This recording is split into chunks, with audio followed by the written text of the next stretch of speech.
আসসালামু আলাইকুম এভরিওয়ান, কেমন আছেন সবাই? যারা রেসলিং দেখেন, পছন্দ করেন এবং নিয়মিত ফলো করেন, আজকে চলে আসলাম আরও একটা নতুন আপডেট নিয়ে।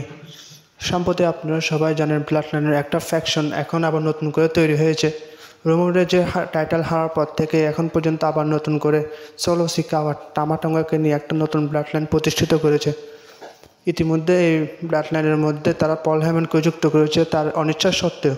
ডাব্লিউডাব্লিউর একটি সোর্স আগেই কনফার্ম করেছিল যে রেসলম্যানিয়া নাইট টুর আগে জাকাব ফাটু ডাব্লিউডাব্লিউর সাথে সাইন করেছিল। অন্যদিকে রক এখন ডাব্লিউডাব্লিউতে নেই, দ্য ফাইনাল বস, তাই এখন তাকেও ট্রাইবাল চিফ বলা যাবে না। জাকাব ফাটু ডাব্লিউডাব্লিউতে ডেবিউ করবেন সোলো সিকাওয়ার হাত ধরে, কেননা তাদের মধ্যে এখন শুধু দুজন মেম্বারের ব্লাড লাইনের অন্তর্ভুক্ত আছেন, সোলো সিকাওয়া এবং তামা টোঙ্গা। তাই যেহেতু দুজনেই হিল ক্যারেক্টার প্লে করছেন, জাকাব ফাটুকে আপনারা হিল ক্যারেক্টার হিসেবে দেখতে পাবেন। দেখা যাক এখন জল কত দূর গড়ায়, রোমান রেঞ্জ আসার পর ব্লাড লাইনের ফ্যাকশনটা কীভাবে এগোয়। তা আপনারা সবাই অবশ্যই ব্লাড লাইনের ফ্যাকশনটা এনজয় করবেন। হয়তো সামনে আরও কোনো এন্টারটেনিং কিছু হতে চলেছে। ধন্যবাদ।